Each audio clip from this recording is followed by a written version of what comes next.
You know, this movie's been in the news a lot recently for the questionable casting decisions they made based on race.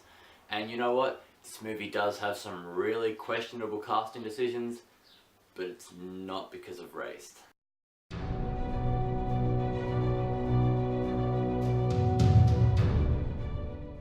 Alright, so I got to see Exodus, Gods and Kings. Now, I haven't seen many biblical movies. I didn't see Noah earlier in the year, so this is the first major one I've really been treated to, and for the most part, I enjoyed it. Now, I'm immediately going to touch on the whole racial thing, because leading up to the film, that was all the publicity was about. They'd casted Moses and Ramses, you know, and it's this whole Egyptian film, and all the main cast was white. I didn't really have a problem with that. The actors do well. It's just, I really only have a few problems with the casting, and the biggest one is Sigourney Weaver. I don't know why she was in the movie. She's barely believable as an Egyptian, and then she has like 2 lines in the entire movie. You got this big actress like Sigourney Weaver, and she's got 2 lines. And in those lines, she speaks, and it's this normal American accent, and it completely took me out of the Egyptian feel. Another problem I had, I hate saying it, but Aaron Paul. Aaron Paul is great, like, obviously Breaking Bad, he was amazing. But he plays Joshua, I believe, in this movie, and he barely speaks. He's kind of just standing there most of the time. I'm just thinking, what a waste of talent. You've got Aaron Paul, and he's just standing there the whole movie. It's frustrating to watch, because I know that he can do so much more with a role like that. Something I will compliment the movie on, though, is the special effects. If not for Interstellar, this movie would definitely be a contender for best special effects at the Oscars, but, well, you know, Interstellar was just incredible. In particular, the moment that the special effects really shine is during the plagues, and the plagues are just, oh, they're amazing the way it's done in the movie. Something I have to really credit them on is the fact that the plagues don't come across as too biblical and godlike. Even though you know God's behind it, it's very natural and scientific in a way, the way it all happens. There's even scenes where Egyptian doctors and stuff are explaining why these things are happening in a logical, scientific way. And I found that really interesting, that they decided the whole movie, it kind of takes a less biblical route than you'd be expecting. That being said, there is God, there is obviously all the godlike things that happen. It's a biblical movie, you can't avoid that, but it certainly wasn't forced down your throat as much as I was expecting it to be.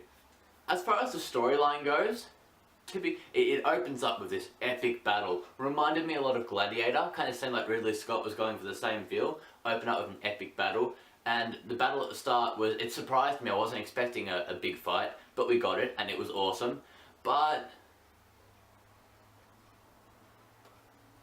I kind of wasn't too interested in the movie for the next hour or so.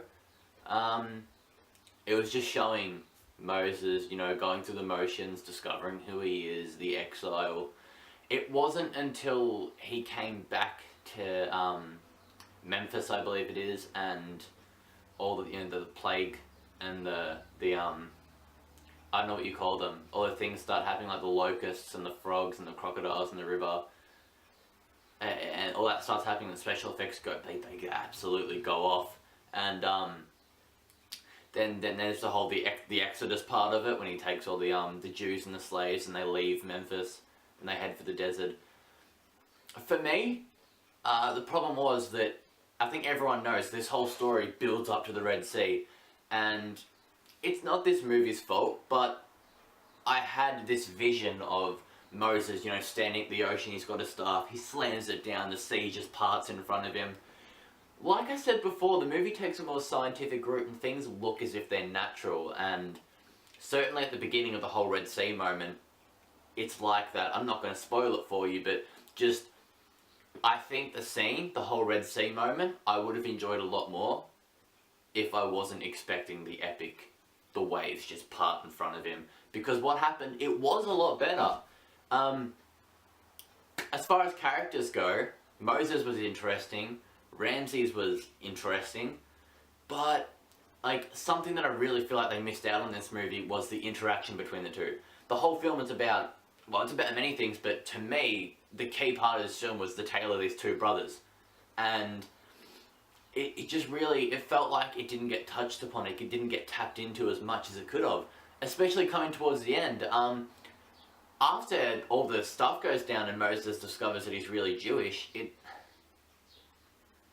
I'm pretty sure they have like 2 scenes together in the entire film. And they're both kind of letdowns. It was such a missed opportunity. There was nothing emotional about their relationship. It was just, you're Jewish, go away. I'll see you 2 times and I'll be angry, and that's it. That was Ramsey's point of view for the movie. It was kind of, you know, I think they really missed out on something good there. As far as performances go, Christian Bale was great as always. Joel Edgerton, I feel like Ramsey's could have been played by really anyone. Sigourney Weaver, like I said, was I don't know why she was in this film. Aaron Paul, horribly underutilized. John Turturro played a pharaoh. Do I really need to say any more? I mean, that's it really. The only other thing I want to touch on with this movie is that I felt like it went for a good 15-20 minutes longer than it should have. And also, I won't say how they present God, but the way they did present him, I thought was really interesting. And it wasn't like a holier than thou type God, someone who's like wise and he just wants the best for everyone. No, he was vengeful, he was a dick. He was like, let's just cut the shit and kill people. I don't care. God, do what I want. And it was pretty cool to watch. And the thing that played God had one particular scene with Christian Bale, and it did a great job. It did a really great job playing God in that moment. I won't say what it was, but yeah, look out for that. Overall, Exodus has some pretty big casting issues. The story was one we all know really well, and it didn't really bring many new things to it. To take a more scientific approach towards all the things God does, which is interesting.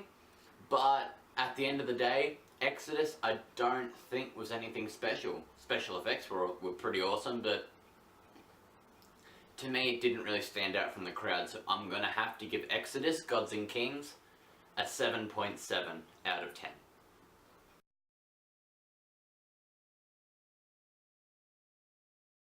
Have you seen Exodus? What did you think of the movie? Did you think the casting decisions were good or bad? Let us know on Facebook. Like on Facebook, follow on Twitter, and subscribe on YouTube. Until next time.